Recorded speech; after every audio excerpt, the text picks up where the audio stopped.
Hello, this is my first time going on YouTube, so I hope that it looks and sounds okay. Looks kind of, so I'm just gonna wipe, that's a little better. My camera had a little schmuck on it. Thank you for your order, and I'm gonna just do a quick video for your reference while you're doing your makeup and getting used to this new system. This video is going to be specifically about the Detail Hack brush and the regular 3D foundation. So I'm also going to do a illuminator because I'm pretty sure the person who I have in mind while making this video has an illuminator as well. The first thing I'm going to say is if you're oily, use a toner, and these dry very quickly, so you don't have to do it way before. But if you're oily, I put toner all over my whole face. I think it just makes your complexion look really nice, but definitely put it where you're oily. So if that's your nose or just your regular T-zone, start out with this. Then if you use a moisturizer, this is a really nice light one, Murad, if you're in the market for a nice light moisturizer to use in the morning. Put this on and wait about 10 minutes before you start doing your makeup. The cream right on top of the moisturizer will it will look nice and it'll be fine, but it will hurt the longevity of your makeup throughout the day. You might notice after a few hours or by lunchtime that your makeup has slid off a little bit if you put it on too soon after your moisturizer. So just wait about 10 minutes. Then with your stay spray, either spray it directly on your face, and I like to hold my hand about, I don't know, like 6 to 8 inches away probably, and I just go down the side, down the front, down the side, and it's very wet, so you will notice if you've missed a spot. I also prefer to put it on the flat end of my blender ball, and then I just dab it on. I like this better just because it feels a little less wet on my skin, and it also, I feel more confident that I'm getting every spot on my face. So around your nose, upper lip, chin. And if you didn't get the stay spray, then just go ahead and skip that step. If you have extra dry skin, I would say probably don't put this on your extra dry places. If you're kind of oily, you can put it on your T-zone only, or if you just have dry skin in general, only have dry skin, you might be able to skip the stay spray first. Okay, now the next thing, take your highlight color, and if you're going for more of a natural look, or even with the cream, it's buildable. So I would start here, see what you think of the coverage, and then move on from there.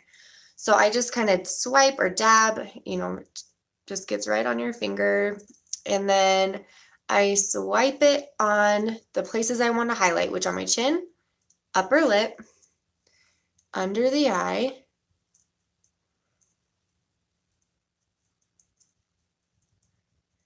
and forehead and nose. And now I am kind of with summer here, 2 different colors. So I'm going to also go in with my other darker highlight. If I gave you 2 highlights, this is how you can do this as well. If you only have one, then just do it with the one.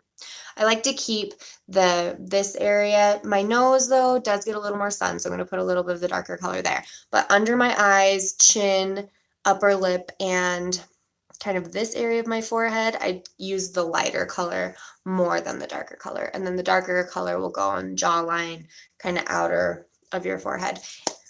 Okay, then you're going to take the big end of your Detail Hack brush and just smooth that out. And I kind of like to swipe and then kind of stipple around depending how it's blending.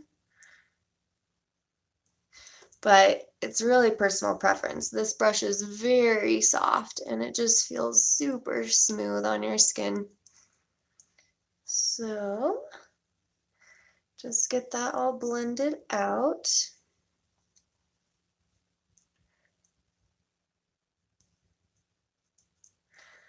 And if you have texture on your nose, which a lot of people do, you can dip the small end of your detail hack brush in your highlight color and just go in circles all around your nose. Sometimes we have little blackheads or bigger pores on the tip of your nose. So yeah, just kind of do swirling motions and really get in there. The next thing is the contour color. So with your detail hack, you can do this a couple of ways. I prefer to use, so if you look at the tip of this, it's flat and narrow.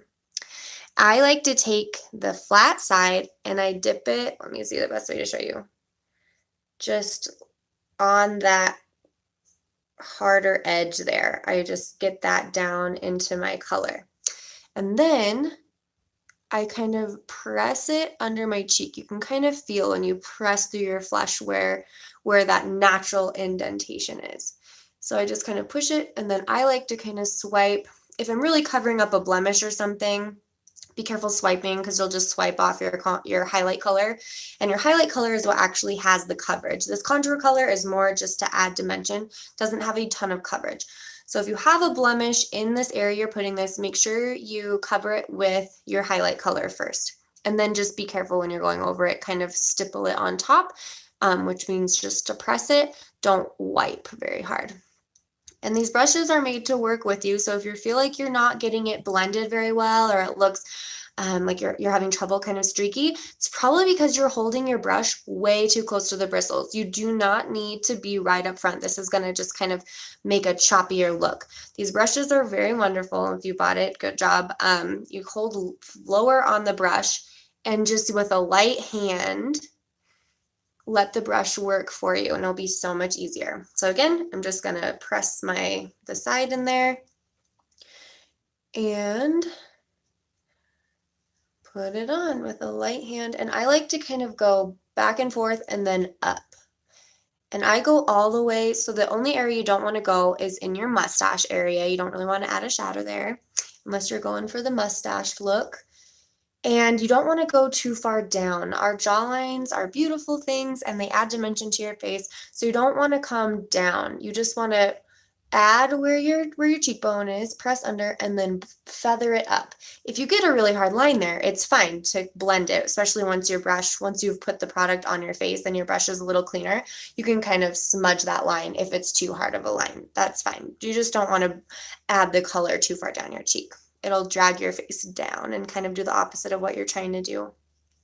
Now I'm kind of getting more of the flatter spot and going on my temples.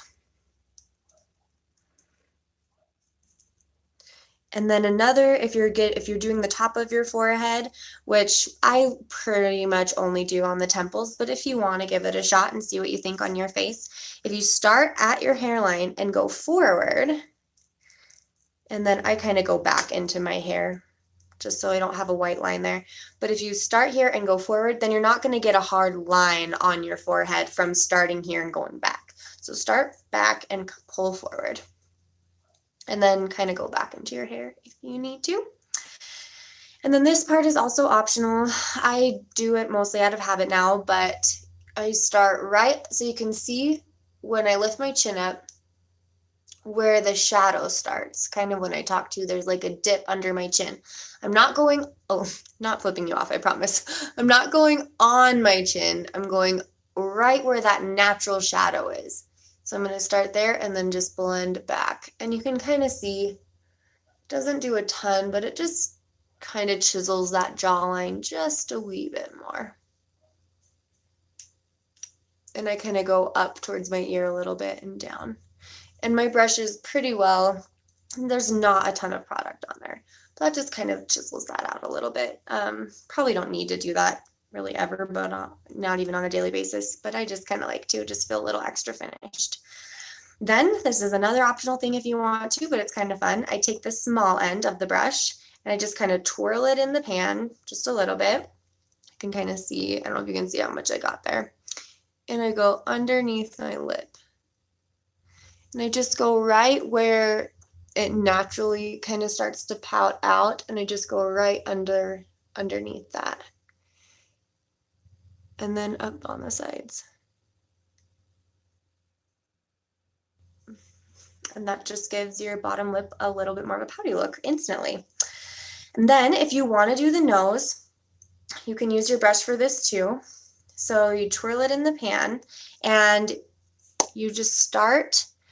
You don't want to pull your contour down, and I can do a more detailed one. This video is getting a little bit long already. The farther down you get, your nose is just going to look kind of wide and flat, and that's not what we want. This is just to make the eye see the nose just as nice and straight and thin, if that's what you want. Our noses are fine just how they are, so this is kind of just a cherry on top. But think about bringing your brush towards your face, not necessarily from the side, because then you might get too wide of a look. So come from the front and just go straight down, no matter what your nose is doing. If your nose kind of goes to the side, you don't need to follow your nose, but follow just what's naturally straight. And one trick to do this is you can get a Q-tip or something and kind of just put that down the center so you can kind of see what's straight, and just in case your nose does do something a little less than straight naturally, and then that's fine. Or I'll do another video where I show some tips and tricks on that, but if you're having trouble with it, let me know. I can help you out with that. Sorry, keep adjusting my shirt here. Okay, so now you got your contour color on. The next thing is blush. So I would probably go in with my finger and just start tapping that on your cheeks. And I'm smiling because I like to put it where my natural smile is, kind of on the apples of my cheeks. You don't want to come too high up because then that's going to interfere with the highlight color that you put there. But if you kind of go on the belly of the apple of your cheek, and then bring it back just a little bit. And then you can take your brush, and it should be mostly clean, but I kind of rub it on my wrist a little bit if I've been using my other colors. And then I like to stipple this a little bit so it blends it in, but not wiping the color too much and not wiping off everything I've done underneath. So I'm going to put a little bit more on this side, I think. And then just kind of tapping that in. Okay, great. Now, I don't know what your plan is. I have to go back to school, and I'm going to go into my contour color, which is something you can do too, and then I just swipe that over my lids.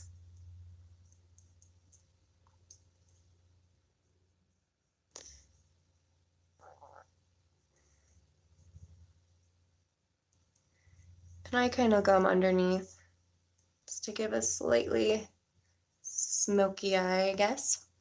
Okay, and now since I have to go back to school, I don't know if this person I have in mind got bronzer or not. I'm going to put a highlight color down the center of my nose as well. That's just going to exaggerate that contour a little bit more. You can go down with your normal highlight color and then it'll do the same thing. And oh, the illuminator. I'm glad I opened this palette. So I use my finger for this, and you just rub it in the center of your illuminator and then dab it on the tops of your cheeks. Kind of by the corner of your eye, so that when you turn your head, the side of your eye and your face just glows a bit. And I like to go on the tip of my nose and kind of down the sides of my nostrils. Just gives a little bit more definition to your nose too. And then your Cupid's bow.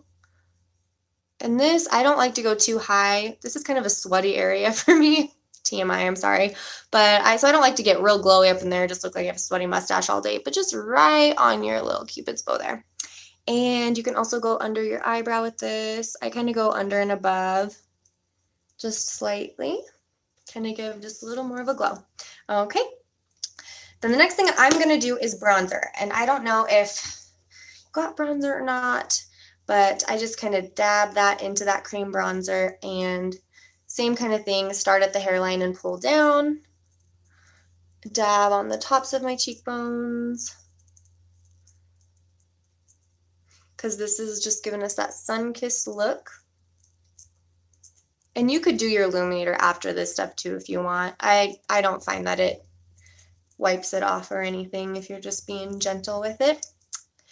And then the next thing, which is totally optional, I like the dewy look, so I don't always do this, but since I'm going to be at school and kind of nervous and maybe sweating a little bit, I'm going to put a little bit of powder on.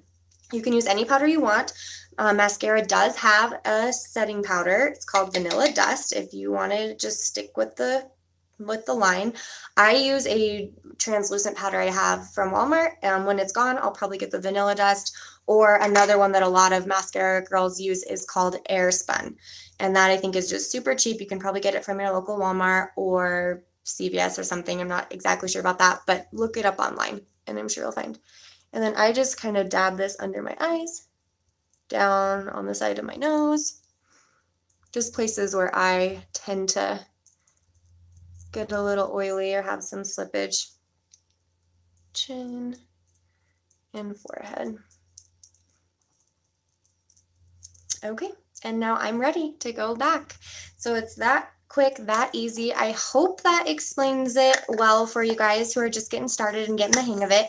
If you have any questions whatsoever, please do not hesitate to call me, email me, message me on Facebook, anything. If you're in the morning having trouble, just call me. I'm in class by 8:30, but anytime before that, just shoot me a text or call or anything. And I hope you love your mascara makeup. I think you will. I absolutely do. And I know it's made me get out the door a lot quicker. So, okay, I hope to hear from you soon. Oh my gosh, I don't know how to stop this.